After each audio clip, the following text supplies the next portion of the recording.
जय हिंद दोस्तों, कैसे आप सब लोग। आई होप कि आप सब बहुत बढ़िया होंगे। लास्ट वाली क्लास में हम फोरकास्टिंग वाला जो चैप्टर पढ़ रहे थे, उस चैप्टर के अंदर हमने रिग्रेशन एनालिसिस के 3 वेरिएबल्स वाले क्वेश्चन को सॉल्व किया था और 3 वेरिएबल वाले क्वेश्चन को हम मल्टीपल लीनियर रिग्रेशन भी बोलते हैं। तो यहाँ पर हमने लास्ट वाली क्लास में मल्टीपल लीनियर रिग्रेशन के क्वेश्चन सॉल्व किए थे, जिसमें एक क्वेश्चन मैंने यहाँ पर तुम्हें करवाया था। इसी क्वेश्चन का एक वो कंक्लूजन वाला पार्ट था, वो हमने यहाँ पर किया था। और एक क्वेश्चन मैंने तुम्हें खुद कहा था ट्राई करने के लिए, जिसमें मैंने तुम्हें सारा डेटा यहाँ पर बता दिया था। आई होप कि तुमने इस क्वेश्चन को सही तरह से कंप्लीट कर लिया होगा। आज वाली क्लास में हम उसी से रिलेटेड यानी रिग्रेशन एनालिसिस से ही रिलेटेड आगे क्वेश्चंस कंटिन्यू कर रहे हैं। जैसे ये वाला क्वेश्चन है हमारे पास में, इस तरह के क्वेश्चन है ना, जैसे हम क्वेश्चन नंबर 14 जो करने वाले हैं, वो हमारे मॉड्यूल में तो केवल एक ही क्वेश्चन दिया हुआ है, लेकिन और जितने भी इसके बाद वाले क्वेश्चंस हैं वो हमारे एग्जाम में आए हुए क्वेश्चंस हैं। तो एग्जाम में ये क्वेश्चन पूछा जाता रहता है, लेकिन आसान क्वेश्चन है। हमें ये क्वेश्चन सॉल्व करना है इस वाली ट्रेंड इक्वेशन से, और ये जो ट्रेंड इक्वेशन हमें दिखाई दे रही है, ये हमारी सिंपल लीनियर इक्वेशन है। y is equal to a plus b x की फॉर्मेशन है। तो हमारा जो ये क्वेश्चन है वो यहां पर हमारा सिंपल लीनियर रिग्रेशन से सॉल्व होने वाला है। तो हमारे पास क्वेश्चन में 2020 से 2024 तक का एक डेटा दिया हुआ है। 2020 के फर्स्ट क्वार्टर को हमने ओरिजिन बोला है। 2020 के फर्स्ट क्वार्टर को हमने ओरिजिन बोला है। मैंने ये तुम्हें अभी तक जितनी भी क्लासेस हमने ली है उसमें मैं तुम्हें ये कई बार बता चुका हूं ये पॉइंट, कि अगर हमें कभी भी ईयर जो गिवन ईयर एक वेरिएबल के फॉर्म में गिवन होता है, तो उस ईयर के क्वेश्चन को हम सॉल्व करने के लिए न्यू एक्स में कन्वर्ट कर देते हैं। इस क्वेश्चन में भी हमें वैसे ही करना है, लेकिन यहां पर new X X minus X bar नहीं होगा। यहां पर न्यू एक्स जो निकलेगा वो ओरिजिन ईयर से निकलेगा। अब इसका मतलब क्या हुआ? इसका मतलब यह हुआ कि अगर कभी भी क्वेश्चन में हमें ओरिजिन पीरियड की वैल्यू, ओरिजिन पीरियड मेंशन है, तो ओरिजिन पीरियड के लिए जो हम वैल्यू यूज करने वाले हैं ना, वो वैल्यू हम 0 यूज करने वाले हैं। मतलब क्या है इसका? मैं एक एग्जांपल से समझा देता हूं। मान लो जैसे कि हमें क्वेश्चन में 2020 का first quarter, second quarter, third quarter, fourth quarter, इस तरह का डेटा गिवन है। 2021 का first quarter, second quarter, third quarter and fourth quarter, इस तरह से डेटा गिवन है। और हमारा ओरिजिन ईयर कौन सा है? हमारा ओरिजिन ईयर है 2020 का फर्स्ट क्वार्टर। हमारा ओरिजिन जो पीरियड है ना, वो 2020 का फर्स्ट क्वार्टर है। तो 2020 के फर्स्ट क्वार्टर के लिए हम x लेंगे 0, नेक्स्ट क्वार्टर के लिए x हो जाएगा 1, नेक्स्ट क्वार्टर के लिए x हो जाएगा 2, नेक्स्ट क्वार्टर के लिए 3, नेक्स्ट के लिए 4, नेक्स्ट के लिए 5, नेक्स्ट के लिए 6, नेक्स्ट के लिए 7। अगर ऐसे ही हम 2022 की बात करेंगे, तो 2022 के लिए हमारे जो x की वैल्यू रहेगी ना, वो 8, 9, 10, 11, 8 से 11 तक रहेगी। 2023 की बात करें तो 2023 की जो हमारी वैल्यूज रहेगी वो 12, 13, 14, 15 रहेगी। नेक्स्ट की बात करें 2024 की, तो वो रहेगी 16, 17, 18, 19। और नेक्स्ट हम बात करें 2025 की, तो रहेगी 20, 21, 22, 23। इस तरह से हमारे पास वैल्यूज आएगी यहां पर।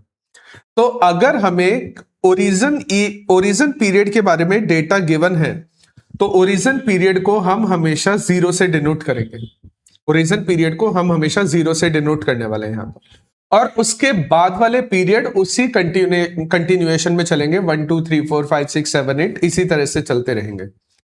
तो हमें यहां पर 2020 से 24 तक के लिए डेटा गिवन है, और 2024 से 24 तक के लिए ओरिजिन ईयर्स से अगर हम स्टार्ट करें, तो टोटल 20 क्वार्टर्स होते हैं। हर एक साल में 4 क्वार्टर, तो ये टोटल 5 साल है। 5 साल में टोटल 20 क्वार्टर्स हो जाएंगे। और वैल्यू जो चलेगी वो 0 से लेके 19 तक इसकी वैल्यू चलेगी। मेरे को नहीं लगता कि यहां पर अभी तुम्हें कोई दिक्कत होगी। अब हमें जो आगे क्वेश्चन दिया हुआ है उस क्वेश्चन के अकॉर्डिंग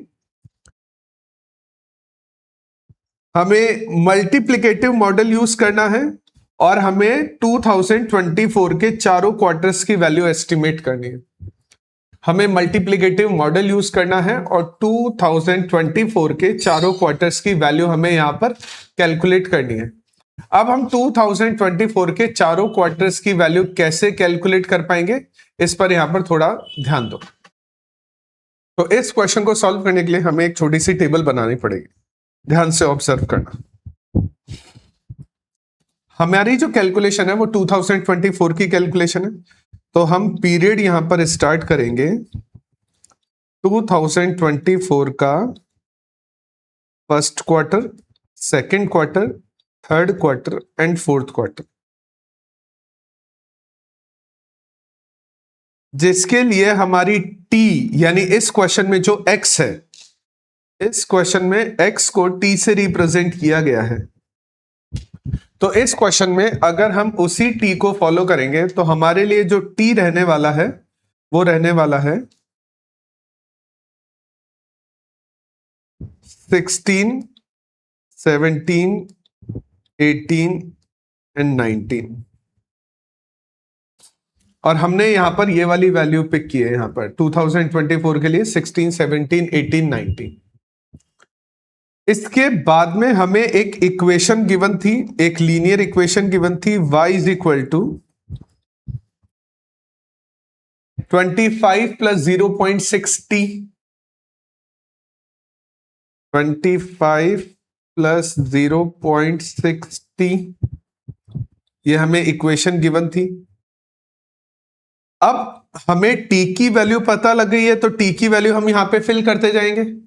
अगर हमें यहां पर t की कैलकुलेशन पता लग गई है, हमें यहां पर t की वैल्यू पता लग गई है, तो हम यहां पर t की वैल्यू को फिल करते हुए चलेंगे। तो हम स्टार्ट करें 16 इंटू 0.6, 9.6 प्लस 25, तो ये हो जाएगी 34.6। 25 प्लस 0.6 इंटू 16, तो हमारी ये वाली वैल्यू आई है 34.6।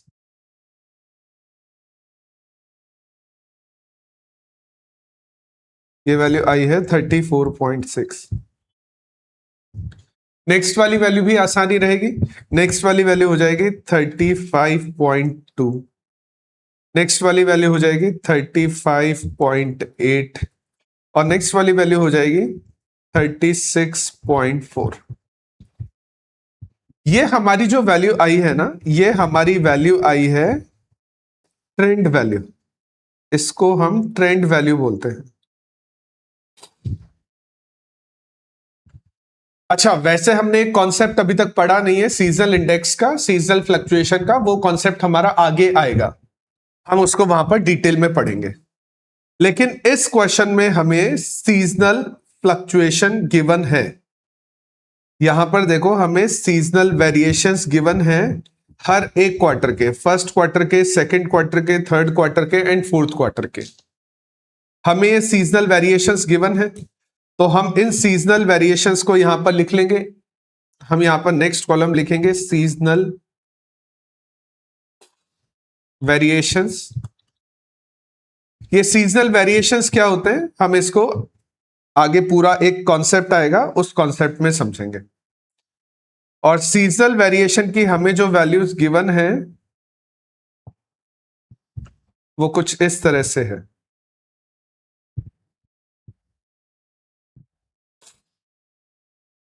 ये परसेंटेज की फॉर्म में होता है। 95 ये भी परसेंटेज की फॉर्म में लिखा जाएगा, 105 ये भी परसेंटेज की फॉर्म में लिखा जाएगा, और 110। इस तरह से हमारे पास ये वैल्यूज गिवन होती है। अब हमें कुछ भी नहीं करना है, सिर्फ हमें जो एस्टिमेट करनी है वैल्यूज वो यहां पर कैलकुलेशन करनी है। तो नेक्स्ट हमारा कॉलम रहेगा फोरकास्टेड और इसको बोला जाता है एस्टिमेटेड।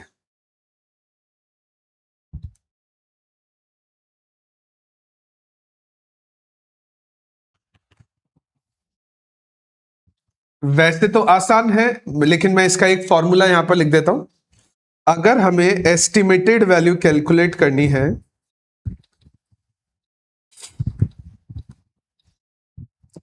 तो एस्टिमेटेड वैल्यू कैलकुलेट करने का फॉर्मूला हो जाएगा ट्रेंड वैल्यू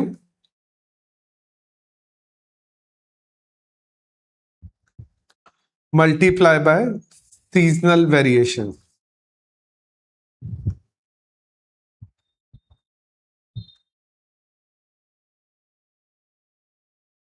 बस हमें इन दोनों कॉलम्स को मल्टीप्लाई करना है और हमारे थर्ड लास्ट वाले कॉलम की वैल्यू आ जाएगी। तो हम यहां पर अगर स्टार्ट करें 34.6 मल्टीप्लाई बाय 90%, 34.6 मल्टीप्लाई बाय 90%, तो 31.14 ये वाली वैल्यू आ जाएगी हमारी 31.14। Next 35.2 multiply by 95%, 33.44।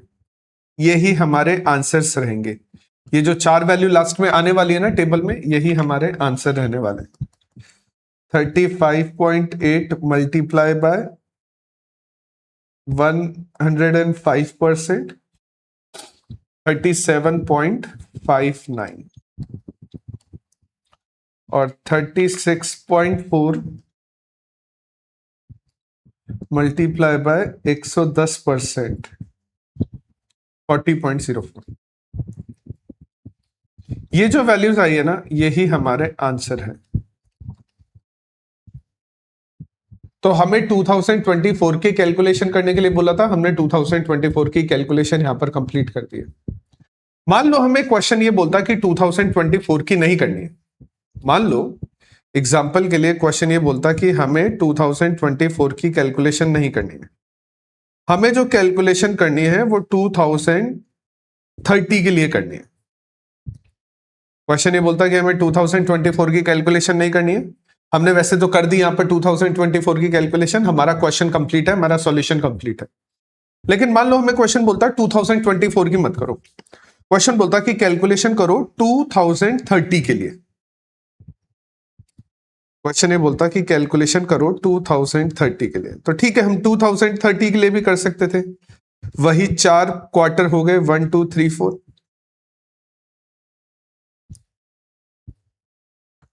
उसके बाद में हमें इनकी टी की वैल्यू लिखनी पड़ेगी। तो मैं टी की वैल्यू को कैसे ऑब्जर्व करूंगा, टी की वैल्यू का कैसे पता लगाऊंगा। 2025 में ये वैल्यू आ रही है हमारी 20 से 23। 2026 में हमारी वैल्यू आ जाएगी 24 25 26 27। 2027 में हमारी वैल्यू हो जाएगी 28 29 30 31। 2028 में हमारी वैल्यू हो जाएगी 32 33 34 35। चार क्वार्टर्स है ना, तो चार क्वार्टर्स की वैल्यू मैं बता रहा हूं। 2029 में हमारी वैल्यू हो जाएगी 36 37 38 39। और 2030 जो हमें वैल्यू कैलकुलेट करनी है, वहां पर हमारी वैल्यू हो जाएगी 40 41 42 एंड 43। अब हमें टी की वैल्यू पता लग गई है, तो नेक्स्ट हमारी ट्रेंड वैल्यू आ जाएगी y is equal to 25 plus 0.60। ये हमारी ट्रेंड वैल्यू है। और 40 इंटू 0.6 प्लस 25, 49 फर्स्ट वाली वैल्यू हो जाएगी, 49.6 सेकंड वाली वैल्यू हो जाएगी, 50.2 थर्ड वाली वैल्यू हो जाएगी और 50.8 हमारी लास्ट वाली वैल्यू हो जाएगी। अब हमारा सीजनल वेरिएशन हमें क्वेश्चन में गिवन है, जिसको हम सीजनल इंडेक्स भी बोलते हैं। सीजनल वेरिएशन या सीजनल इंडेक्स जो हमें क्वेश्चन में गिवन है वो है 90%, 95%, 105% एंड 110%। अब ध्यान से सुनो, ये जो सीजनल वेरिएशन हमें गिवन है या सीजनल फ्लक्चुएशन हमें गिवन है, ये हमें क्वार्टर वाइज गिवन है। इनका ईयर से कोई लेना देना नहीं है। ईयर्स कोई भी हो, किसी भी ईयर के फर्स्ट क्वार्टर का सीजनल इंडेक्स ये होगा, किसी भी ईयर के सेकंड क्वार्टर का सीजनल इंडेक्स ये होगा, किसी भी ईयर के थर्ड क्वार्टर का सीजनल इंडेक्स ये होगा, और किसी भी ईयर के फोर्थ क्वार्टर का सीजनल इंडेक्स ये होगा। तो अगर ईयर 2024 है तब भी हमारे सीजनल इंडेक्स 90, 95, 105 एंड 110 रहेंगे। अगर हमारा ईयर 2030 है तब भी हमारे सीजनल इंडेक्स सेम ही रहेंगे। और फाइनली हम जो कैलकुलेट करेंगे वो हमारी रहेगी estimated value, projected value, forecasted value. तो बस सिंपली हम इन दोनों नंबर्स को मल्टीप्लाई कर देंगे, इन दोनों नंबर्स को मल्टीप्लाई कर देंगे, और मल्टीप्लिकेशन से जो रिजल्ट आएगा वो हमारा एस्टिमेटेड वैल्यू वाला रिजल्ट रहेगा। तो 49 इंटू 0.9, 44.1।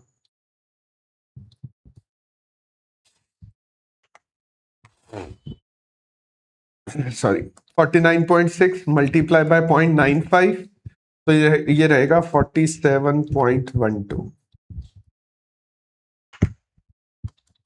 50.2 मल्टीप्लाई बाय 1.05, ये रहेगा हमारा 52.71। और 50.8 मल्टीप्लाई बाय 1.1, 55.88। तो ये हमारी 2030 वाली वैल्यूज का भी आंसर आ जाएगा। अब हमें क्वेश्चन चाहे 2035 के लिए पूछे चाहे 2040 के लिए पूछे, उससे कोई लेना देना नहीं है। ये क्वेश्चन हमारा सॉल्व हो गया और ये हमारा आंसर है। अब ये वाला क्वेश्चन तो हमें मॉड्यूल में गिवन था, तो मैंने मॉड्यूल से कॉपी कर रखा था ये वाला क्वेश्चन। नेक्स्ट वाला जो क्वेश्चन है वो हमें एग्जाम में पूछा गया था, ये हमारा एग्जाम में पूछा गया क्वेश्चन है। अब अगर तुम इस क्वेश्चन को देखोगे भी ना तो तुम्हें पता लगेगा कि हमारे जो सीजनल इंडेक्स है ना वो थोड़े बहुत इधर उधर कर दिए। 90, 95, 105 और 110 थे ना, तो 90, 95, 105 को लास्ट में ले गए, 110 को पहले ले आए। इवन हमारी जो इक्वेशन है ना इसमें सेम ही रखी है। अब इक्वेशन कुछ भी करो, 25 प्लस 0.6t लिखा हुआ है। मान लो मैं इक्वेशन लिखता 38 प्लस 1.4t, तो उससे क्या फर्क पड़ता। मान लो मैं इक्वेशन लिखता 42 माइनस 1.3t, तो उससे क्या फर्क पड़ता। सेम ही तो बात है, ये सब कुछ है ना। तो वैसे तो देखो, अगर तुम ऑब्जर्व करोगे तो यहां पर हमारे को क्वेश्चन है ना ऑलमोस्ट सेम टाइप का ही दिया हुआ है। मैं बस क्वेश्चन को थोड़ा सा अलग से सॉल्व करने के लिए, वैसे तो ये एग्जाम का क्वेश्चन है इसलिए मैंने इसको एज इट इज यहां पर नोट डाउन किया है, लेकिन मेरे को थोड़ा सा क्वेश्चन अलग से सॉल्व करना है ना, तो मैं इस बार y की इक्वेशन को थोड़ा सा चेंज कर रहा हूं। मैं y की इक्वेशन लिख रहा हूं 38 प्लस 1.2t, ऐसे लिख दिया मैंने y की इक्वेशन को। अब हमें क्वेश्चन बोल रहा है कि 2029 से 2023 पीरियड के लिए हमें कैलकुलेशन करनी है, जिसमें हमारा फर्स्ट क्वार्टर ऑफ 2001, ध्यान से पढ़ना, फर्स्ट क्वार्टर ऑफ 2001 हमारा ओरिजिन पीरियड है। मतलब यह हुआ कि 2001 के फर्स्ट क्वार्टर का जो t होने वाला है वो होने वाला है 0। ठीक है। अब अगर ये इसी तरह से चलता रहे तो 2001 में हमारे पास वैल्यूज क्या क्या आएगी, और हमें 2028 के लिए कैलकुलेशन करनी है, ध्यान रखना। ठीक है, हमारे यहां पर जो कैलकुलेशन होने वाली है वो 2028 के लिए होने वाली है। तो 2001 में चलेगा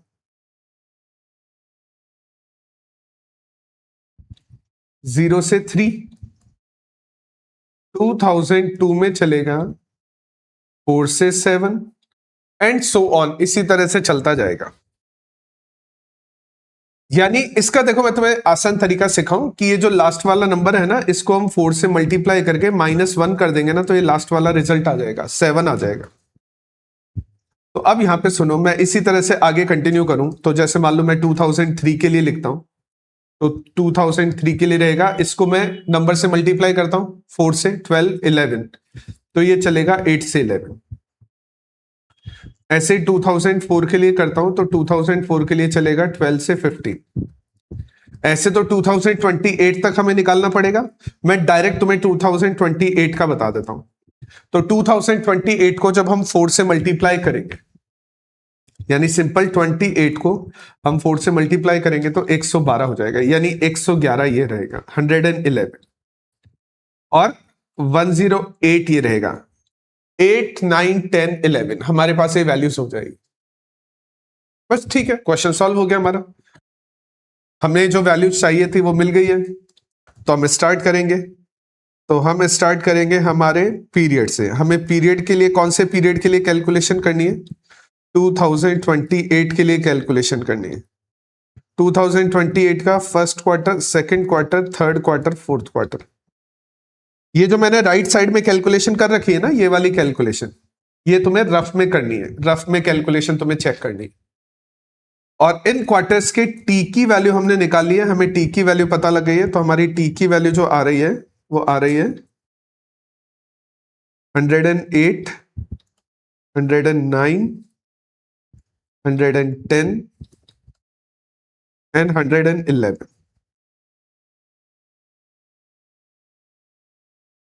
अब हमारी ट्रेंड इक्वेशन जो गिवन है, वैसे तो क्वेश्चन में जो गिवन है मैं उसको यूज कर सकता हूं यहां पर, लेकिन वो क्या होगा, वो सेम टाइप की इक्वेशन है, मैं थोड़ा सा इसको चेंज कर रहा हूं।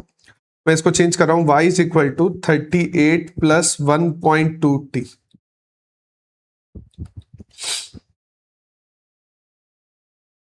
उसके बाद जो सीजनल इंडेक्स गिवन है, मैं सीजनल इंडेक्स को एज इट इज यूज करूंगा, और उसके बाद हमारी एस्टिमेटेड वैल्यूज हम कैलकुलेट कर लेंगे।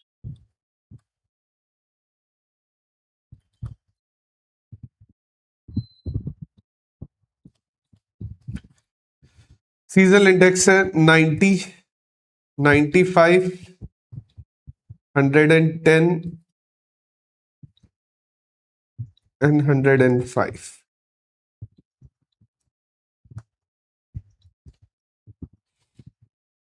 तो हम ये वाली इक्वेशन स्टार्ट करते हैं। तो 38, नहीं sorry, 1.2 multiply by 108 plus 38, sorry, ये हो जाएगा 167.6। 38 प्लस 1.2 इंटू 108, टी की जगह पर हम 108 लिख रहे हैं, तो हमारा रिजल्ट आया है 167.6। नेक्स्ट अगर हम इसमें 1.2 ऐड कर देंगे तो नेक्स्ट रिजल्ट आ जाएगा 168.8। उसमें 170 आ जाएगा नेक्स्ट वाला रिजल्ट, और नेक्स्ट आ जाएगा 171.2। और बस हमें इन दोनों को मल्टीप्लाई करना है, हमारी एस्टिमेटेड वैल्यू आ जाएगी 167.6 मल्टीप्लाई बाय 90%, तो 150.84।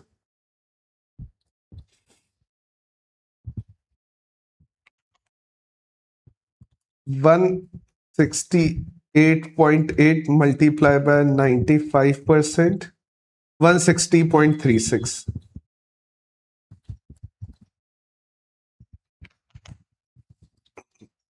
वन 170 multiplied by 187,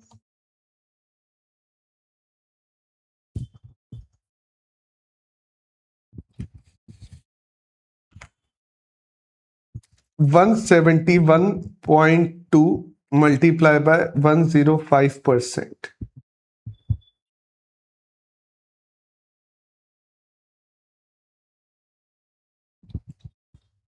179.76, 179.76 और ये जो चार वैल्यूज है ना, यही चार वैल्यू हमारी एक्सपेक्टेड और एस्टिमेटेड वैल्यूज है। यही चार वैल्यूज हमारा 2028 के चारों क्वार्टर्स का आंसर है। 2028 के चारों क्वार्टर्स की एक्सपेक्टेड जो सेल होने वाली है, वही हमारे ये चार नंबर्स है यहां पर, और हमारा ये क्वेश्चन कंप्लीट है।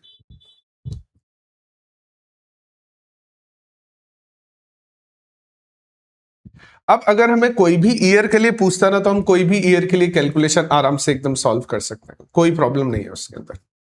हमें ईयर कोई सा भी दिया जाए, हम एकदम आराम से कैलकुलेशन कर सकते हैं। अब बस तुम्हारे है ना, मैं एक क्वेश्चन तुम्हें यहां पर खुद एक क्वेश्चन सॉल्व करने के लिए दे रहा हूं, तुम उस क्वेश्चन को एज ए होमवर्क ट्राई करना।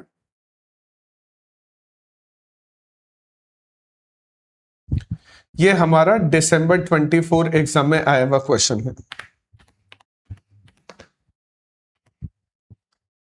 दिसंबर 24 एग्जाम का क्वेश्चन है, और क्वेश्चन इसी तरह का क्वेश्चन है अपने जो अभी हमने क्वेश्चन सॉल्व किया है ना, इसी तरह का क्वेश्चन है ये। तो मैं ना सिर्फ होमवर्क के लिए रख लेना, ठीक है। मैंने इस क्वेश्चन को तुम्हारे नोट्स में नहीं दिया हुआ है, ये तुम्हारे लिए ऐसा आसान क्वेश्चन है, तो मैं एक जैसे क्वेश्चंस बार बार रिपीट करने का कोई फायदा नहीं है, इसलिए मैंने ये नोट्स में नहीं डाला हुआ है। तो मैं ये क्वेश्चन तुम्हें यहां पर शो कर देता हूं। वैसे देखो, ये रहा एग्जाम का पेपर हमारा, ठीक है। ये एग्जाम का पेपर है हमारा, दिसंबर 24 एग्जाम का पेपर है, ठीक है। और दिसंबर 24 एग्जाम के पेपर में हमारे पास क्वेश्चन ये रहा, एकदम लास्ट में है क्वेश्चन। तो हमें देखो यहां पर क्या दिया हुआ है, देखो इक्वेशन सेम ही तरह की 25 प्लस 0.60 इक्वेशन दे दी, और ओरिजिन जो पीरियड दिया हुआ है वो 2020 का फर्स्ट क्वार्टर दिया हुआ है, ठीक है। हमें 2024 के लिए कैलकुलेशन करनी है, और उसमें हमें बाकी सारा डेटा यहां पर ये कुछ इस तरह से गिवन है।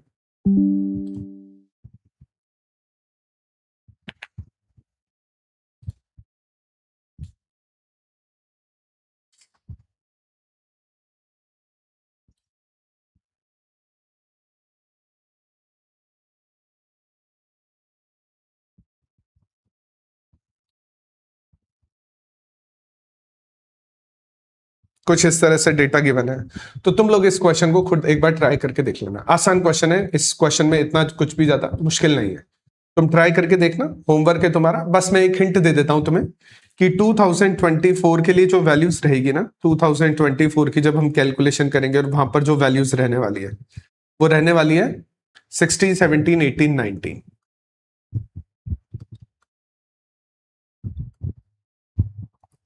ये मैंने तुम्हें हिंट में बता दिया, ये टी की वैल्यूज रहने वाली है। अब क्यों रहने वाली है, तुम खुद ऑब्जर्व करके देखना इस क्वेश्चन को, और हमारा ये क्वेश्चन कंप्लीट है। और इसी के साथ ही हमारा ये कॉन्सेप्ट, जो रिग्रेशन एनालिसिस वाला कॉन्सेप्ट था, ये रिग्रेशन एनालिसिस वाला कॉन्सेप्ट भी कंप्लीट है। तो अभी हमने लास्ट वाली क्लास में एक कॉन्सेप्ट कंप्लीट किया है जिसका नाम है रिग्रेशन एनालिसिस। उसके हमने 2 वेरिएबल वाले क्वेश्चंस, 3 वेरिएबल वाले क्वेश्चंस, एंड हमारे पास ये मल्टीप्लिकेटिव मॉडल वाले जो क्वेश्चंस है वो हमने यहां पर कंप्लीट किए हैं। नेक्स्ट क्लास में हम एक नया कॉन्सेप्ट स्टार्ट कर रहे हैं जिसका नाम है एक्सपोनेंशियल स्मूथिंग। इस कॉन्सेप्ट का नाम है एक्सपोनेंशियल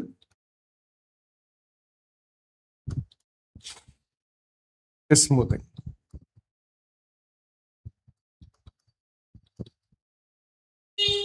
कॉन्सेप्ट का नाम है एक्सपोनेंशियल स्मूथिंग।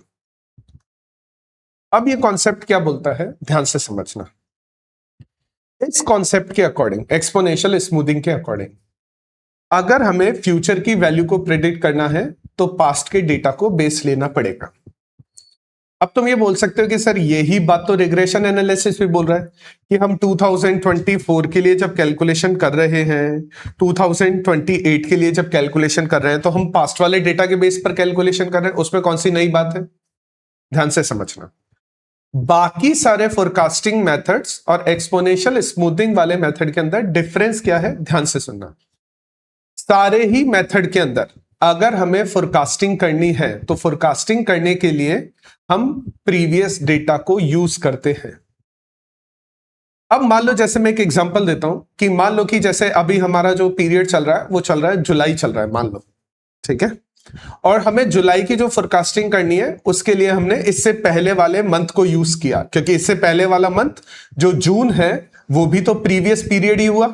हमने उसको यूज किया जुलाई मंथ की फोरकास्टिंग करने के लिए। हमने सिर्फ एक पीरियड यूज किया जुलाई मंथ की फोरकास्टिंग करने के लिए, हमने केवल जून वाले पीरियड को यूज किया। क्या हमारी फोरकास्टिंग में गलतियां होगी? बिल्कुल हमारी फोरकास्टिंग में गलतियां होगी, क्योंकि हमने केवल एक मंथ को यूज किया है फोरकास्ट करने के लिए। मान लो चलो हमने एक मंथ को यूज नहीं किया, हमने इस साल के जनवरी, फरवरी, मार्च, अप्रैल, मई, जून, टोटल 6 मंथ्स हो गए।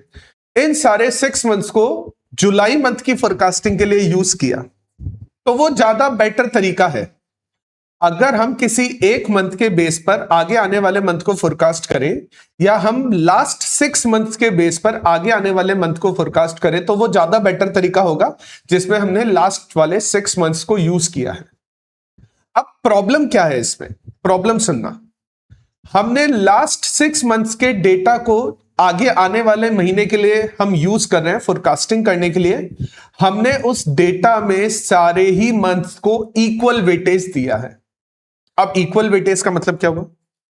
मान लो कि जैसे मैं 2001, 2, 3, 4, 5, 6, 7, 8 के डेटा को यूज कर रहा हूं 2009 के फोरकास्टिंग करने के लिए, तो जो 2001 का डेटा है वो 2009 की फोरकास्टिंग में काम तो आएगा, लेकिन हमें ऐसा नहीं लग रहा है कि ये बहुत ज्यादा पुराना डेटा हो गया है, ये 9-10 साल पुराना डेटा है। अब इतने पुराने डेटा को अगर हम फोरकास्टिंग में यूज करेंगे तो उस डेटा में गलतियां होगी। 2002 का डेटा है, 7-8 साल पुराना डेटा है 2009, 2010 के लिए। अगर हम उस डेटा को फोरकास्टिंग में यूज करेंगे तो गलतियां ज्यादा आएगी। जुलाई वाले डेटा को फोरकास्ट करने के लिए हम जनवरी का डेटा यूज कर रहे हैं, 6 महीने 7 महीने पहले का डेटा यूज कर रहे हैं। 6-7 महीने में बहुत सारी चीजें चेंज हो जाती है। जुलाई वाले डेटा को फोरकास्ट करने के लिए हम उससे पहले वाले ईयर्स के नवंबर, दिसंबर के डेटा को यूज कर रहे हैं, तो गलतियां हो जाएगी। अब अगर हम एक ही मंथ को यूज करें प्रीवियस वाले मंथ को, तो भी गलतियां होगी, और हम प्रीवियस मंथ्स को यूज करें और हम सबको बराबर बराबर वेटेज देना, तब भी हमारी गलतियां होगी फोरकास्टिंग में। अब स्मूथिंग क्या करता है? एक्सपोनेंशियल स्मूथिंग इसके बीच का रास्ता निकालता है। एक्सपोनेंशियल स्मूथिंग इसके बीच का रास्ता निकालता है। अब बीच का रास्ता का क्या मतलब हुआ?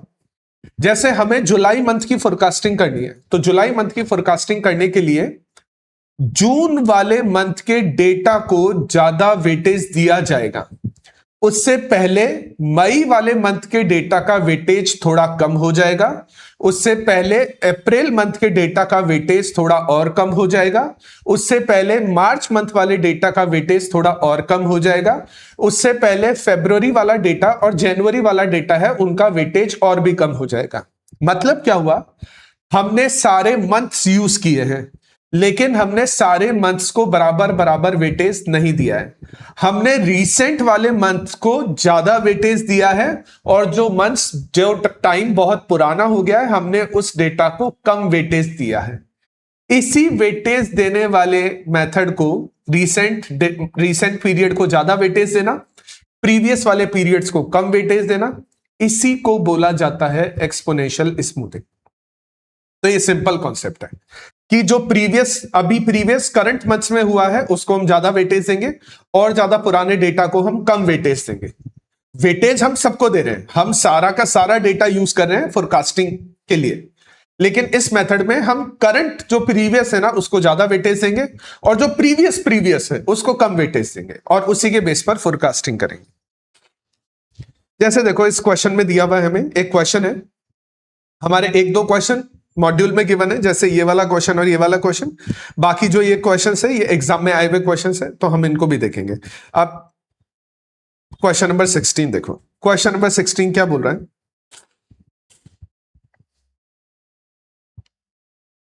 टू 2023 की बिगिनिंग में हमने फोरकास्ट किया था कि हमारे शूज की डिमांड आने वाली है। अच्छा देखो पूरे लाइन में देखो क्या लिखा हुआ है, 2023 की बिगिनिंग, लेकिन वो कौन सा मंथ है? मंथ है हमारा मार्च। बिगनिंग ऑफ मार्च 23 हमने फोरकास्ट किया था कि हमारी प्रोडक्ट की डिमांड आने वाली है 1000 यूनिट्स, लेकिन हमारी एक्चुअल डिमांड आई है 900 यूनिट्स। 2023 मार्च के इनिशियल में हमने ये फोरकास्ट किया था कि हमारी डिमांड आने वाली है 1000 यूनिट्स, लेकिन हमारी एक्चुअली में कितनी डिमांड आई है? 900 यूनिट्स की। मार्च के सेकंड वीक में हमारी एक्चुअल डिमांड, ये वाला जो डेटा है ना, एक बार हम ये सेकंड वाले पैराग्राफ को थोड़ा बाद में देखते हैं। एक्चुअल डिमांड जो है ना मार्च और अप्रैल की कुछ इस तरह से है। सेकंड वीक में एक्चुअल डिमांड आई है 1010 की। थर्ड वीक ऑफ मार्च में डिमांड आई है 1032 की, ये एक्चुअल डिमांड है। फोर्थ वीक ऑफ मार्च में डिमांड आई है 976 की। फर्स्ट वीक ऑफ अप्रैल में डिमांड आई है 934 की। सेकेंड वीक ऑफ अप्रैल में डिमांड आई है 1008 यूनिट्स की। At the end of second week demand आई है अप्रैल में 1020 की। ये एक्चुअल डिमांड है। हमें बताना है सेकेंड वीक के बिगिनिंग में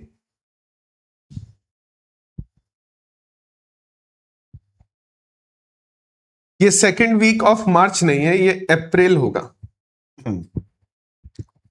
beginning of third week of April होगा ये। तो बेसिकली हमें ये बताना है, ध्यान से सुनो ये क्वेश्चन क्या बोल रहा है। इस क्वेश्चन को देखो, ऐसे पढ़ो।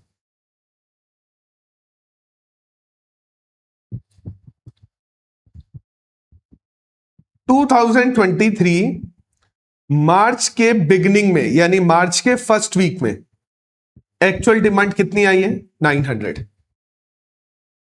उसके बाद सेकेंड वीक में एक्चुअल डिमांड आई है 1000। थर्ड वीक में एक्चुअल डिमांड आई है 1032। फोर्थ वीक में एक्चुअल डिमांड आई है 976। ये 4 वीक कंप्लीट हो गए, मार्च का मंथ कंप्लीट हो गया। अब अप्रैल स्टार्ट होगा। तो अप्रैल के फर्स्ट वीक में डिमांड आई है 934 यूनिट्स। अप्रैल के सेकेंड वीक में डिमांड आई है 1008 यूनिट्स। और अप्रैल के सेकेंड वीक के एंड में, यानी थर्ड वीक के बेसिकली स्टार्टिंग में डिमांड आई है 1020।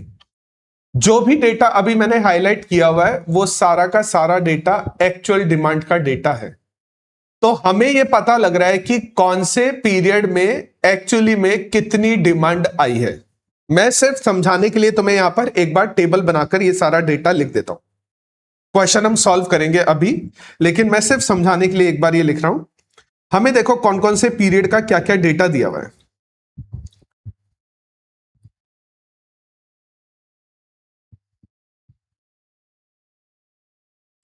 हमें दिया हुआ है मार्च का first week, second week, third week and fourth week. उसके अलावा हमें अप्रैल का डेटा गिवन है फर्स्ट वीक का, सेकेंड वीक का और at the end of second week का।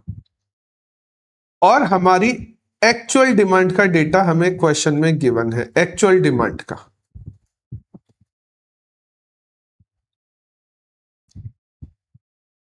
हमारी एक्चुअल डिमांड आई है सेकेंड वीक ऑफ मार्च से। मैं एक बार यहां से लिखना स्टार्ट कर देता हूं। तो second week of March 1010 pairs की, 1032 पेयर्स की, 976 पेयर्स की, 934 पेयर्स की, 1008 पेयर्स की एंड 1020 पेयर्स की। ये हमारा एक्चुअल डिमांड का डेटा है। और एक हमें एक्चुअल डिमांड मार्च के बिगिनिंग में गिवन है 900 पेयर्स की। ये हमें हमारी एक्चुअल डिमांड का डेटा गिवन है। अब इसी डिमांड के बेस पर हम ये कैलकुलेशन करेंगे कि आगे आने वाला फ्यूचर कैसा होने वाला है। और इस क्वेश्चन में है ना, जब हमें सॉल्व करना है तो इस क्वेश्चन में हमें थोड़ा सा, मैंने यहां पर गलत लिख दिया है, हाँ नहीं सही लिखा हुआ है, सही लिखा हुआ है। हमें यहां पर डिमांड को फोरकास्ट करना है, डिमांड को फोरकास्ट करना है हर वीक। कब तक?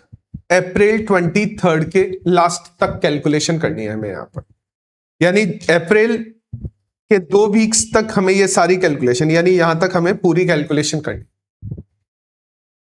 अब ये कैलकुलेशन करने के लिए हम फर्दर टेबल को कैसे बनाएंगे, क्या करेंगे हम फर्दर कैलकुलेशन, वो मैं यहां पर समझाता हूं। मेरे को थोड़ा सा स्पेस यहां पर डालना पड़ेगा।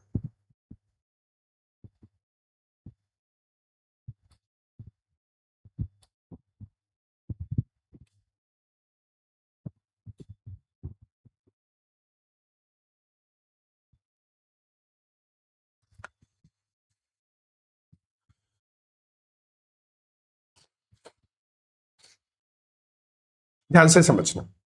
तो हमने ये वाला डेटा तो हमें क्वेश्चन में गिवन था एक्चुअल डिमांड का, हमने एज इट इज यहां पर नोट डाउन कर दिया। अब आगे वाली जो कैलकुलेशन चलेगी उसमें हमारे टोटल 4 कॉलम्स बनेंगे। पहला कॉलम बनेगा प्रीवियस फोरकास्ट, हमने कितना फोरकास्ट किया था, इसी के बेस पर हमारा नया फोरकास्टिंग कैलकुलेशन चलेगी, इसी के बेस पर। अच्छा, कभी कभी ऐसा होगा ना कि जितना हम फोरकास्ट करेंगे डिमांड या तो उससे ज्यादा आ जाएगी, या जितना हम फोरकास्ट करें डिमांड उससे कम आ जाएगी, यानी हमारी फोरकास्टिंग में कुछ ना कुछ गलतियां हो जाती है। तो नेक्स्ट जो हमारा कॉलम रहेगा वो कॉलम रहेगा फोरकास्टेड एरर का। नेक्स्ट जो हमारा कॉलम रहेगा वो रहेगा फोरकास्टेड एरर का। फोरकास्टेड एरर का बेसिकली मतलब है कि कभी कभी जब हम फोरकास्ट करेंगे तो हमने जरूरत से ज्यादा फोरकास्टिंग कर दी है, और कभी कभी जब हम फोरकास्ट करेंगे तो हमें पता लगेगा कि हमने जितनी फोरकास्टिंग की है डिमांड उससे ज्यादा आ रही है। तो उसके बेस पर हम फोरकास्टिंग एरर की कैलकुलेशन करेंगे। फोरकास्टेड एरर के बाद नेक्स्ट हमारा कॉलम रहेगा, ये है ना एक्सपोनेंशियल स्मूथिंग का कॉन्सेप्ट है ना, ये वाला जो टेबल वगैरह है ये फिक्स पैटर्न होता है, ठीक है। नेक्स्ट हमारा कॉलम रहेगा स्मूथिंग वेरिएशन का। कैसे कैलकुलेट करते हैं स्मूथिंग वेरिएशन वो हम थोड़ा सा बाद में डिस्कस करते हैं। और नेक्स्ट हमारा कॉलम रहेगा, लास्ट कॉलम रहेगा न्यू फोरकास्ट का। जैसे हमने पहला कॉलम प्रीवियस फोरकास्ट का बनाया है, यहां पर लास्ट हमारा कॉलम रहेगा न्यू फोरकास्ट का।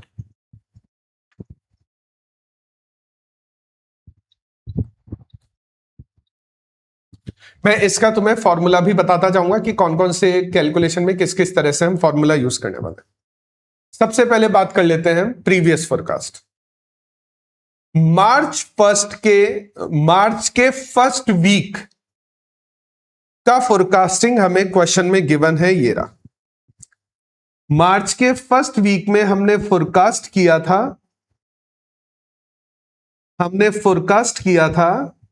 1000 पेयर्स हमारे सेल होने वाले हैं। मार्च के फर्स्ट वीक में हमने फोरकास्ट किया था कि हमारे 1000 पेयर्स सेल होने वाले हैं। अब हमें क्वेश्चन पे नहीं जाना है, क्वेश्चन में एक और पॉइंट है, बस वो मैं बता देता हूं। स्मूथिंग कोएफिशिएंट 0.1 दिया हुआ है, इस स्मूथिंग कोएफिशिएंट को हम अभी फॉर्मूला में यूज करेंगे स्मूथिंग वेरिएशन निकालने के लिए। अच्छा सर, मार्च 2020 का फर्स्ट वीक हमने कितना एक्सपेक्ट किया था, 1000 यूनिट्स की डिमांड आने वाली है, लेकिन एक्चुअली में कितनी डिमांड आई है, एक्चुअली में 900 यूनिट्स की डिमांड आई। तो हमने जो फोरकास्टिंग की थी उस फोरकास्टिंग में कुछ गलतियां हैं। गलती क्या है, हमने जितना एक्सपेक्ट किया था डिमांड उससे कहीं कम आई है। हमारी एक्सपेक्टेशन थी 1000 यूनिट्स की, लेकिन हमारी डिमांड कितनी, हमारी एक्सपेक्टेशन थी 1000 यूनिट्स की, लेकिन हमारी एक्चुअल डिमांड कितनी आई है, 900 यूनिट्स, यानी हमने 100 यूनिट्स ज्यादा फोरकास्ट कर ली थी। तो हमारी फोरकास्टिंग एरर हो गई -100। अब फोरकास्टिंग एरर तो वैसे हम यहां पर कैलकुलेशन करके निकाल सकते हैं, लेकिन फिर भी मैं तुम्हें यहां पर फोरकास्टेड एरर का फॉर्मूला बता देता हूं। फोरकास्टेड एरर का हम फॉर्मूला यूज करेंगे actual demand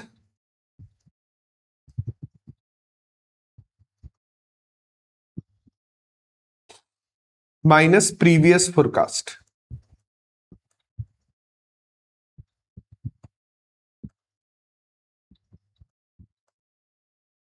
actual demand minus previous forecast. तो हम ये वाली कैलकुलेशन करेंगे फोरकास्टेड एरर को, फोरकास्टेड एरर की वैल्यू का पता लगाने के लिए। सो अभी हमने फोरकास्टेड एरर का पता लगा लिया है। नेक्स्ट हमारा कॉलम रहता है स्मूथिंग वेरिएशन का। अब स्मूथिंग वेरिएशन का भी पहले एक बार फॉर्मूला देख लो। स्मूथिंग वेरिएशन का फॉर्मूला होता है फोरकास्टेड एरर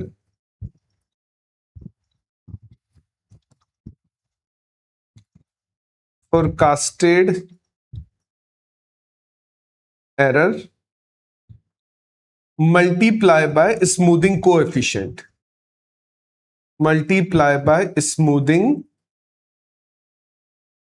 कोएफिशिएंट। और फोरकास्टेड एरर तो देखो हमने निकाल ही लिए, फोरकास्टेड एरर तो हमने यहां पर पता लगा ही लिए। और हमारा स्मूथिंग कोएफिशिएंट कितना दिया हुआ है? स्मूथिंग कोएफिशिएंट दिया हुआ है 0.1। ये हमारा स्मूथिंग कोएफिशिएंट है। तो अगर हम फोरकास्टेड एरर को 0.1 से मल्टीप्लाई कर देंगे, अगर हम फोरकास्टेड एरर को 0.1 से मल्टीप्लाई कर देंगे तो हमारा स्मूथिंग वेरिएशन आ जाएगा। अब जरूरी नहीं है 0.1 हो, 0.15 भी हो सकता है, 0.6 भी हो सकता है, 1 से ऊपर नहीं होगा कभी भी। 0.4 भी हो सकता है, 0.12 भी हो सकता है, 0.05 भी हो सकता है, कुछ भी हो सकता है यहां पर। तो जो भी हमारा स्मूथिंग कोएफिशिएंट होगा, अगर हम उसको फोरकास्टेड एरर से मल्टीप्लाई करेंगे तो हमारे फोरकास्टेड वेरिएशंस आना स्टार्ट हो जाएंगे। जैसे यहां पर आएगा -10। और उसके बाद हमारी फाइनल कैलकुलेशन रहेगी, वो हमारी कैलकुलेशन रहेगी न्यू फोरकास्ट की। अब हमें आगे आने वाले वीक के लिए भी तो फोरकास्ट करना पड़ेगा, हमें आगे आने वाले वीक के लिए भी फोरकास्ट करना पड़ेगा। अभी हमारा ये फर्स्ट क्वार्टर यानी फर्स्ट वीक ही कंप्लीट हुआ है मार्च का। अभी हमें सेकंड वीक की फोरकास्टिंग करनी पड़ेगी, फिर थर्ड वीक की फोरकास्टिंग करनी पड़ेगी, फिर फोर्थ वीक की फोरकास्टिंग करनी पड़ेगी। इस तरह से फोरकास्टिंग चलती जाएगी। तो न्यू फोरकास्ट का फॉर्मूला होता है प्रीवियस फोरकास्ट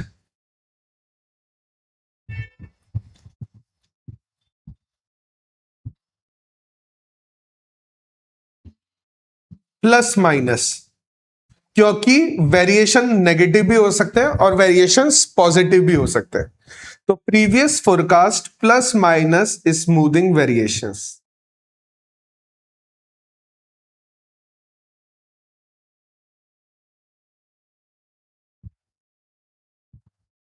जैसे मैं एक बार के लिए बता देता हूं, फर्स्ट वाली कैलकुलेशन के लिए प्रीवियस फोरकास्ट कितना है हमारा 1000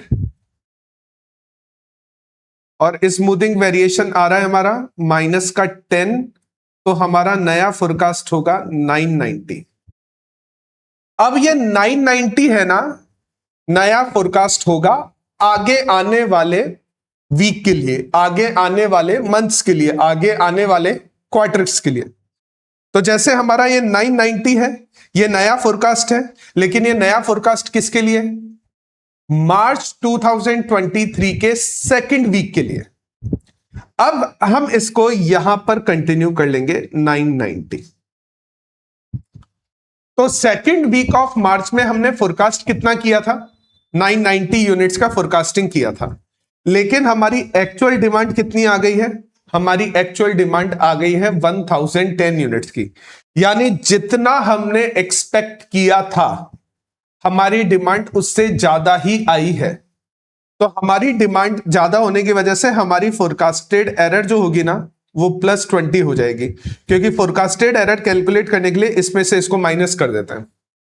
अच्छा, इस +20 को जब हम 0.1 से मल्टीप्लाई करेंगे,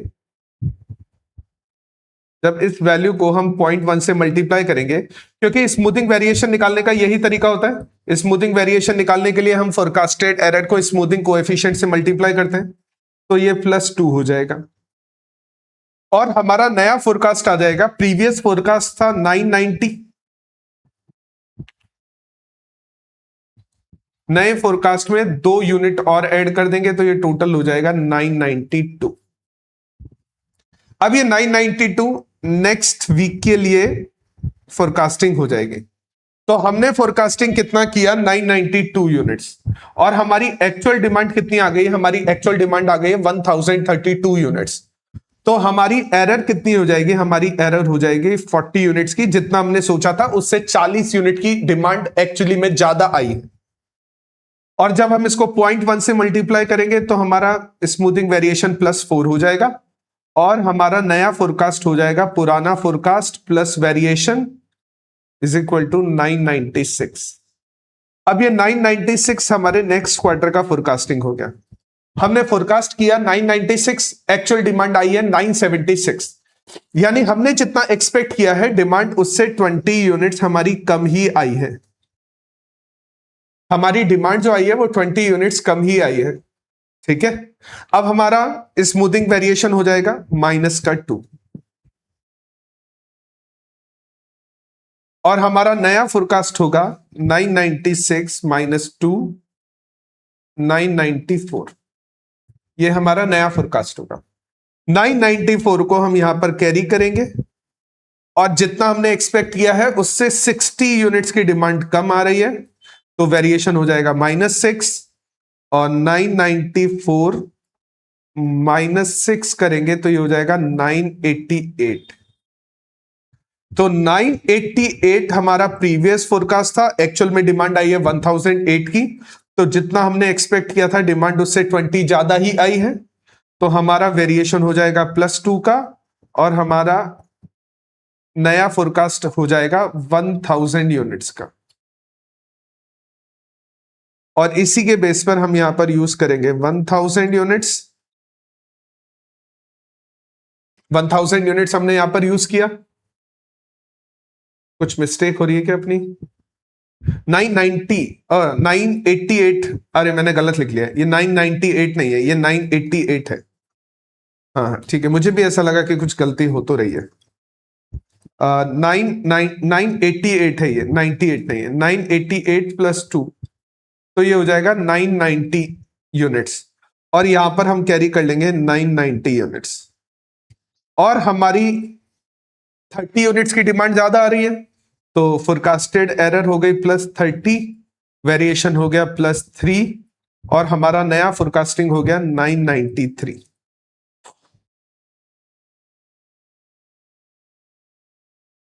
और ये पूरी टेबल हमारे लिए आंसर है, ये टेबल ही हमारा फाइनल आंसर है। अब अगर हमसे क्वेश्चन पूछता कि केवल लास्ट वीक का जो या आगे आने वाले वीक का फोरकास्टिंग है वो पता लगाओ, जैसे देखो हम इस फोरकास्टिंग को नेक्स्ट वाले वीक में ट्रांसफर कर देते, फिर नेक्स्ट 992 को भी हमने नेक्स्ट वाले वीक में ट्रांसफर किया, 988 को भी हमने नेक्स्ट वाले वीक में ट्रांसफर किया। 988 था, मैंने उसको 998 लिख लिया, यहां पर भी ये भी गलती कर दी मैंने। अब अगर हमसे पूछे कि अगले वीक का फोरकास्ट क्या होने वाला है, तो अगले वीक का फोरकास्ट होने वाला है 993। अगर हमसे क्वेश्चन पूछता है तो ये हमारा आंसर होगा, और हमारा क्वेश्चन कंप्लीट है यहां पर। अब ये वाला क्वेश्चन एग्जाम में आया हुआ क्वेश्चन है, या ये वाला क्वेश्चन तो शायद मॉड्यूल में भी हो सकता है, मेरे को याद नहीं है, लेकिन एग्जाम में भी स्मूथिंग के क्वेश्चन पूछे जाते रहते हैं। लेकिन स्मूथिंग एक आसान कॉन्सेप्ट है, स्मूथिंग इतना ज्यादा मुश्किल कॉन्सेप्ट है नहीं। अब जैसे इस क्वेश्चन को अगर तुम ऑब्जर्व करोगे तो तुम्हें 2023 का एक्चुअल डेटा दिया हुआ है चारों क्वार्टर्स का, और 2024 के चारों क्वार्टर्स का एक्चुअल डेटा दिया हुआ है। तुमसे पूछा है कि 2023 में अगर हमने फोरकास्ट इतना किया था और हमारा स्मूथिंग कोएफिशिएंट इतना है, तो 2025 के फर्स्ट क्वार्टर की वैल्यू फोरकास्ट करके बताओ, और हमें एक्सपोनेंशियल स्मूथिंग वाला कॉन्सेप्ट यूज करना है। ठीक है, कर लेते हैं। तो हमें जो डेटा गिवन है उस डेटा के अकॉर्डिंग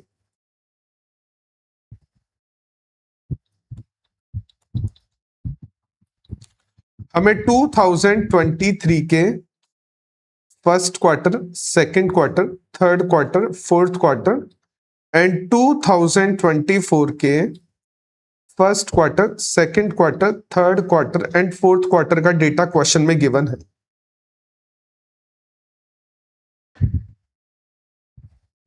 टेबल में जो हमें डेटा गिवन है ना, वो एक्चुअल वाला डेटा है। हमारा जो डेटा हमें टेबल में गिवन है वो एक्चुअल वाला डेटा है, जिसको मैं बोलता हूं मटेरियल अनलोडिंग। ये हमारा एक्चुअल डेटा है। तो हमारा एक्चुअल डेटा जो गिवन है क्वेश्चन के अकॉर्डिंग 200, 188, 179, 195, 210, 225, 200 एंड 202। ये हमारा एक्चुअल डेटा है। अच्छा, इसके अलावा हमें एक फोरकास्ट भी गिवन है, जिसको हम प्रीवियस फोरकास्ट बोलते हैं यहां पर। और वो प्रीवियस फोरकास्ट है ना, वो 2023 के फर्स्ट क्वार्टर का गिवन है। देखो ये रहा। तो हमें क्वेश्चन में प्रीवियस फोरकास्ट भी गिवन है। तो हमारा प्रीवियस फोरकास्ट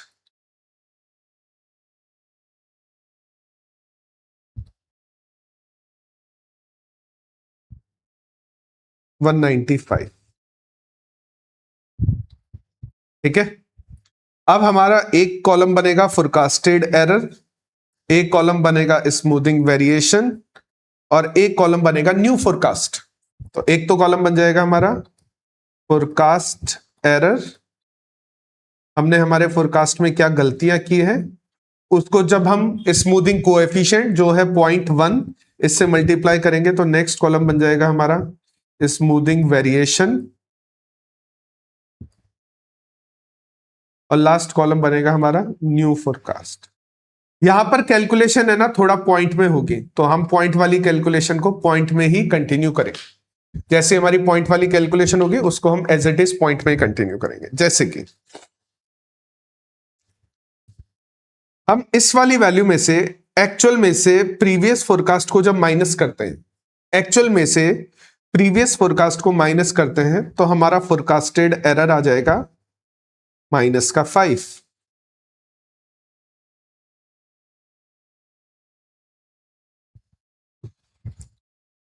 इस फोरकास्टेड एरर को जब हम एक्सपोनेंशियल स्मूथिंग कोएफिशिएंट से मल्टीप्लाई करते हैं विच इज 0.1, -5 नहीं आएगा, सॉरी ये +5 आएगा।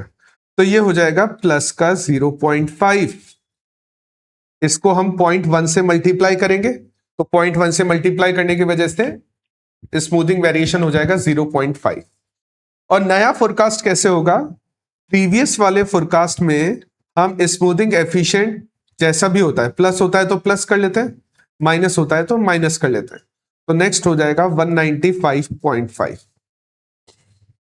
अब ये वाली वैल्यू हो जाएगी 195.5।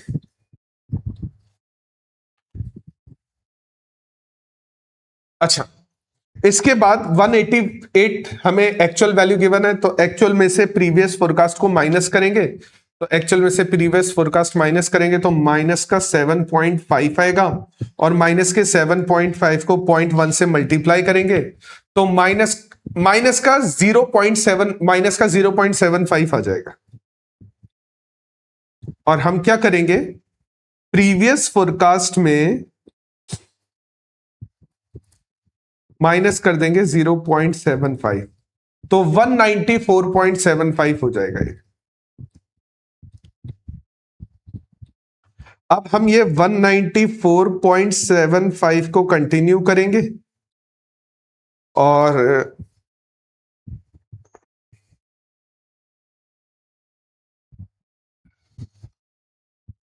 माइनस करेंगे तो माइनस का ये हो जाएगा 15.75 और इसको जब 0.1 से मल्टीप्लाई करेंगे तो माइनस का 1.575 हो जाएगा। तो 1.58 भी लिख सकते हो, लेकिन मैं इसको 1.575, मैं एटलीस्ट ना डेसिमल में 3 या 4 वैल्यू तो कैरी करने का ट्राई करता हूं, तो 1.575 लिख दिया। अब प्रीवियस फोरकास्ट में से हम माइनस कर देंगे 1.575 को।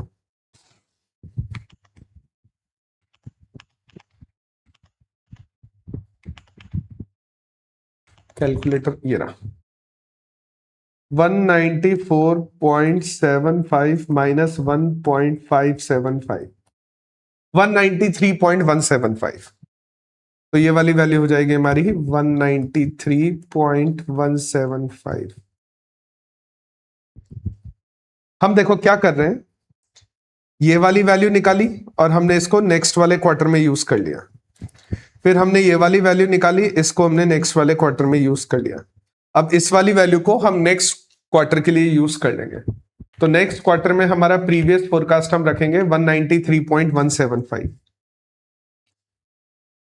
193.175 माइनस करेंगे 195 में से, तो ये हो जाएगा 1.825 प्लस का हो जाएगा 1.825, और जब हम इसको 0.1 से मल्टीप्लाई करेंगे तो प्लस का 0.1825।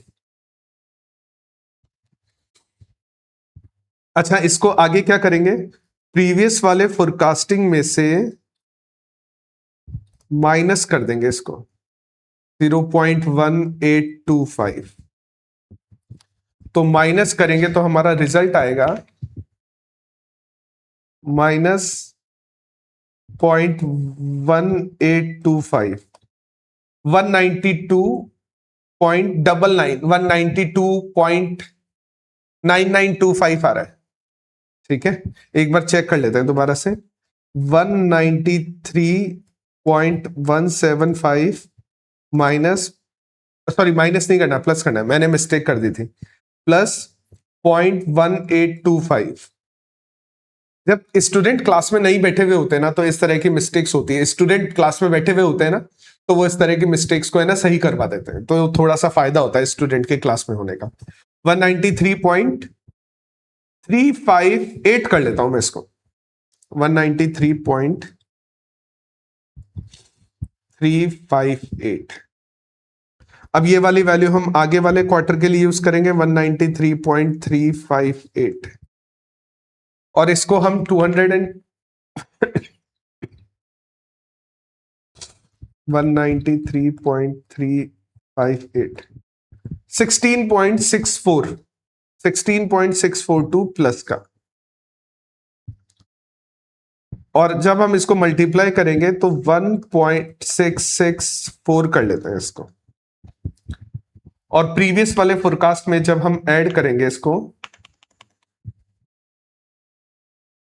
193.358 प्लस 1.664, 195.022, ये हो जाएगा 195.022। अब ये 195.022 यहां पर कैरी करेंगे और 225 में से माइनस करेंगे तो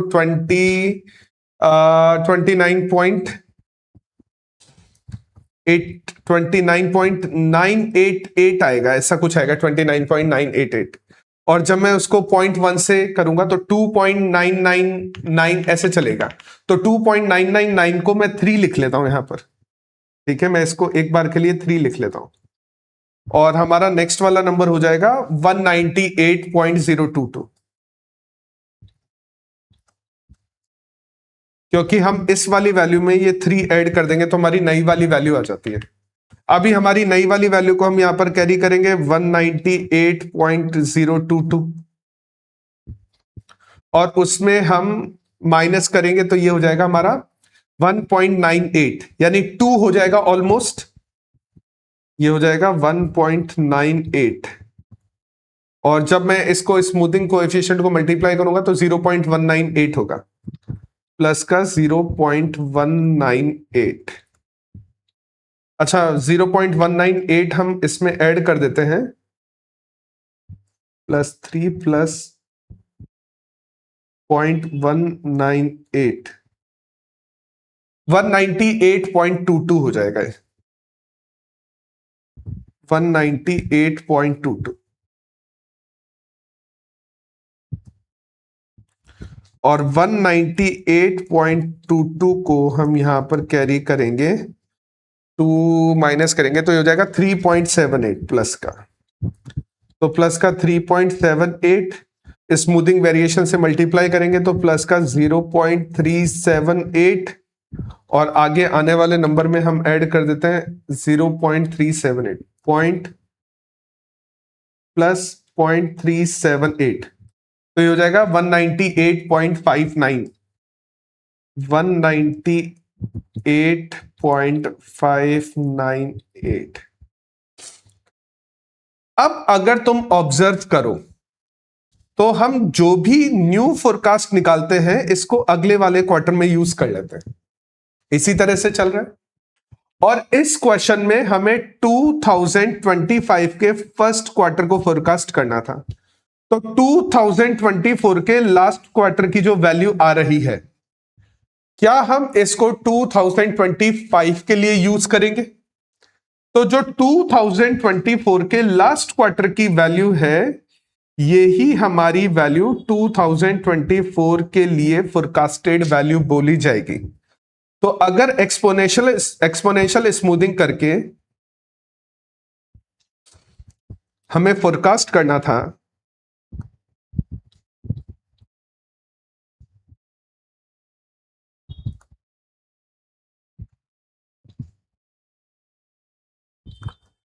टू 2025 का फर्स्ट क्वार्टर, तो आंसर हो जाएगा 198.598, क्योंकि नए फोरकास्ट का मतलब क्या है, आगे आने वाले पीरियड के लिए फोरकास्ट है। न्यू फोरकास्ट का मतलब यहां पर यह है कि आगे आने वाले पीरियड में जो हम फोरकास्टिंग करने वाले हैं, जो हमारी फोरकास्टिंग रहने वाली है, उसकी वैल्यू क्या होने वाली है, वो यहां पर हमारे न्यू फोरकास्ट की तरह काम करेगी। तो अगर 2024 के लास्ट क्वार्टर की वैल्यू 198.598 है, तो यही वाली वैल्यू 2025 के फर्स्ट क्वार्टर की फोरकास्टेड वैल्यू होगी। ठीक है, और हमारा ये क्वेश्चन कंप्लीट है। एक और क्वेश्चन कर लेते हैं स्मूथिंग का, एक ये जो लास्ट क्वेश्चन रहेगा स्मूथिंग का। चलो, ये वाला क्वेश्चन है ना, क्वेश्चन नंबर 15, ये तुम लोग खुद ट्राई करके देखना। क्वेश्चन नंबर 15 आसान क्वेश्चन है, तुम लोग एक बार इसको खुद ट्राई करके देखना। Question number 15, smoothing, exponential smoothing, 2023, 22, 23 का डेटा दिया हुआ है और 2024 के फर्स्ट क्वार्टर की वैल्यू पूछी हुई है। तो फोरकास्ट करते करते 2023 के लास्ट क्वार्टर का जो नया फोरकास्ट आएगा ना, वही 2024 के फर्स्ट क्वार्टर का फोरकास्ट होगा। ठीक है, तुम इस क्वेश्चन को ट्राई करना, खुद अपने हिसाब से ट्राई करना एक बार। हम एक क्वेश्चन सॉल्व कर लेते हैं, ये भी एग्जाम में आया हुआ क्वेश्चन है। इसमें देखो मंथ दिए हुए, मई, जून, जुलाई, अगस्त, सितंबर, अक्टूबर। ठीक है, तो वही एक्सपोनेंशियल स्मूथिंग का क्वेश्चन है। देखो स्मूथिंग कोएफिशिएंट दिया हुआ है, तो वही एक्सपोनेंशियल स्मूथिंग का क्वेश्चन है। चलो देखो इस क्वेश्चन को कर लेते हैं, थोड़ा सा अलग टाइप का सा लग रहा है, वैसे अलग टाइप नहीं है। अगर मुझे कॉन्सेप्ट आता है स्मूथिंग का, तो इस क्वेश्चन में ऐसा कुछ भी स्पेशल नहीं है। तो इस बार हमें पीरियड के फॉर्म में मंथ गिवन है,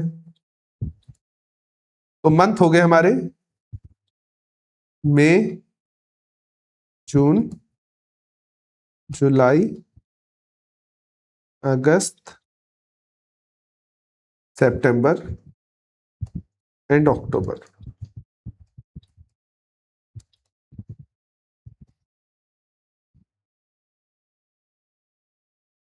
ये जो सेल्स का हमें डेटा गिवन है, ये एक्चुअल डेटा गिवन है। देखो एक्चुअल डेटा ये रहा, ये हमें एक्चुअल सेल्स गिवन है। तो हमारी एक्चुअल सेल्स है जो ऑलरेडी हमें क्वेश्चन में गिवन है, 214, 217,000 में है, 228, 235, 225, ये एग्जाम का क्वेश्चन है ये भी, एंड 221। इसके बाद एक कॉलम बनेगा प्रीवियस फोरकास्ट का, एक कॉलम बनेगा फोरकास्टिंग एरर का, एक कॉलम बनेगा स्मूथिंग वेरिएशन का, और एक कॉलम बनेगा हमारा न्यू फोरकास्ट का। तो ये कॉलम बनेगा हमारा प्रीवियस फोरकास्ट का, एक कॉलम बनेगा हमारा फोरकास्ट एरर का, एक कॉलम बनेगा हमारा स्मूथिंग वेरिएशन का,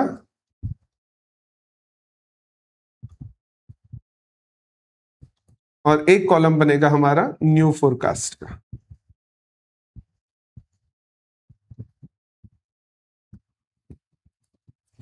ठीक है, तो बना लेते हैं। एक वैल्यू तो हमें क्वेश्चन में गिवन होनी चाहिए प्रीवियस फोरकास्ट की, एंड प्रीवियस फोरकास्ट की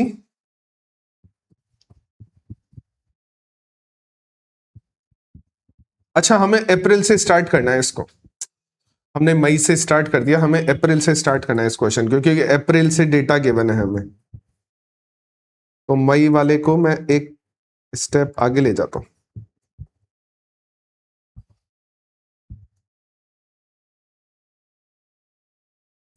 हमें इस क्वेश्चन को अप्रैल से स्टार्ट करना है। हमारी अप्रैल में एक्चुअल सेल्स कितनी थी? हमारी अप्रैल में एक्चुअल सेल्स थी 210, और हमने फोरकास्ट कितना का रखा था? 200। 1000 हटा देंगे हम। एक्चुअल सेल्स थी 210 और हमने फोरकास्ट का रखा था 200। स्मूथिंग कोएफिशिएंट है 0.1। ठीक है, कैलकुलेशन आसान हो गई।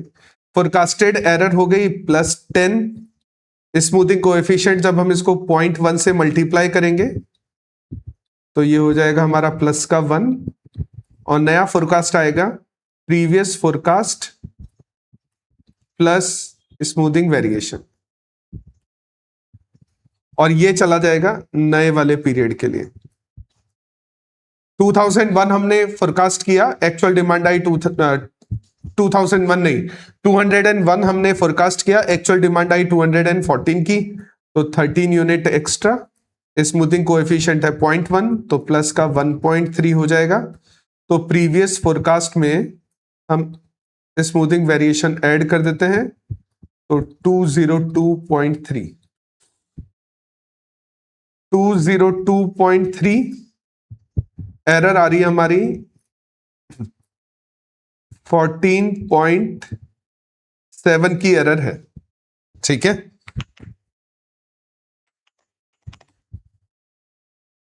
-2.3 14.7 की एरर है।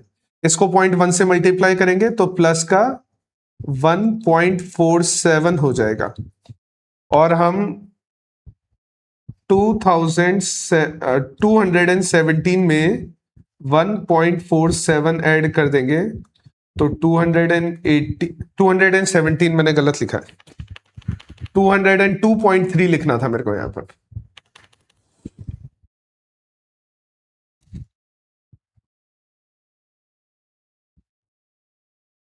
क्योंकि प्रीवियस फोरकास्ट में हम वैल्यू ऐड करते हैं, तो प्रीवियस फोरकास्ट 202.3 यही वाली वैल्यू आ जाएगी। 202.3 प्लस 1.47, तो 203.77।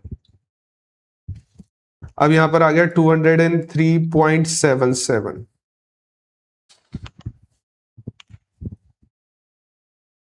28 माइनस 3.77, 24.23,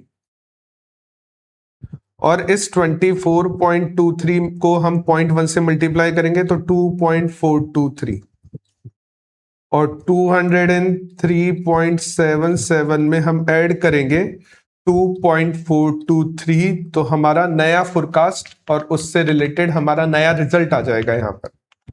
तो ये आ जाएगा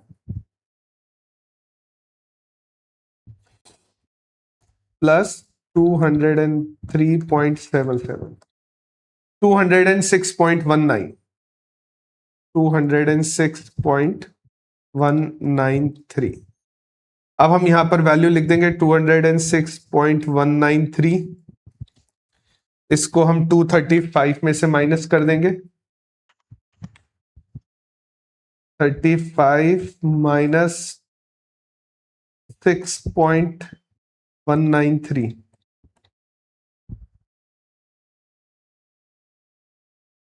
35 माइनस 6.193, 28.81 लिख सकते हैं वैसे तो। ये हो जाएगा 28.81, और 2.881 हो जाएगा ये। और हम प्रीवियस वाले में यानी 206.193 में हम ऐड करेंगे 2.881, तो ये हो जाएगा 209.074। 209.074। अब यहां पर हम वैल्यू कैरी करेंगे 209.074। 25 माइनस 9.074, 15.926 या 15.93 कर लेते हैं इसको, और 0.1 से मल्टीप्लाई करेंगे तो 1.593 हो जाएगा। और जब हम आगे इसको ऐड करेंगे 209.074 प्लस 1.593, 210.667, 210.667। और 210.667 को यहां पर जब हम कैलकुलेट करेंगे, ऐड करेंगे, तो 21 माइनस 10.667, तो 10.33। और जब इसको 0.1 से मल्टीप्लाई करेंगे तो 1.033। और जब हम इसकी न्यू फोरकास्टेड वैल्यू कैलकुलेट करेंगे तो 210.667 प्लस 1.033, 211.7। और ये वाली वैल्यू है ना, ये वाली वैल्यू हमारे नवंबर मंथ का फोरकास्ट होगी, और क्वेश्चन भी शायद यही पूछ रहा है। नहीं, हमें सारे पीरियड्स के लिए फोरकास्ट करना था। ठीक है, ये टेबल हमारा आंसर है। लेकिन अगर हमें नवंबर मंथ के लिए पूछता ना, तो हम नवंबर मंथ का भी आंसर यहां पर कैलकुलेट कर सकते थे। अगर हमें क्वेश्चन ये पूछता कि भाई find out the forecast for November month, तो नवंबर मंथ की फोरकास्टिंग हमारी ये वाली हो जाती है, फोरकास्टेड वैल्यू।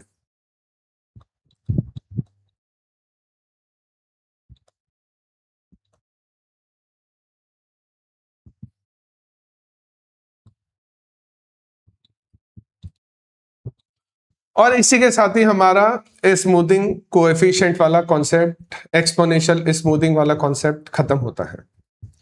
इसमें हमने 3-4 क्वेश्चन यहां पर देख लिए हैं। मैंने तुम्हें क्वेश्चन सॉल्व करवाए हैं, एक क्वेश्चन मैंने तुम्हें खुद ट्राई करने को दिया है। इस क्वेश्चन को मेरे को लगता है कि तुम खुद इस क्वेश्चन को सॉल्व कर सकते हो, कोई ऐसी प्रॉब्लम नहीं आएगी। स्टिल अगर तुम्हें कुछ प्रॉब्लम आती है तो तुम वीडियो के कमेंट में यहाँ पर वो प्रॉब्लम मेरे से एक बार पूछ सकते हो। और अगर तुम्हें आंसर भी शेयर करना है तो तुम आंसर भी शेयर कर सकते हो कि लास्ट वाले मंथ का या लास्ट वाले क्वार्टर का। इस क्वेश्चन में क्वार्टर वाइज डेटा गिवन है, तो लास्ट वाले क्वार्टर का क्या हमारा रिजल्ट आया है, क्या उसकी फोरकास्टिंग आई है, वैल्यू क्या आई है उसकी, तो तुम ये कमेंट में भी शेयर कर सकते हो। और अगर तुम्हारा कमेंट यानी तुम्हारा आंसर सही हुआ तो मैं उस कमेंट पर रिप्लाई कर दूंगा यहाँ पर, ताकि बाकी जो स्टूडेंट है वो उसको एक बार फॉलो अप कर सके। सो आज वाली क्लास में इतना ही काफी है। हमारा रिग्रेशन और हमारा स्मूथिंग वाला कॉन्सेप्ट कंप्लीट है। नेक्स्ट वाली क्लास से हम seasonal index and moving average वाले कॉन्सेप्ट को कंटिन्यू करेंगे। सो मिलते हैं फिर हम नेक्स्ट वाली क्लास में। तब तक तुम लोग अपना ध्यान रखना। Thank you.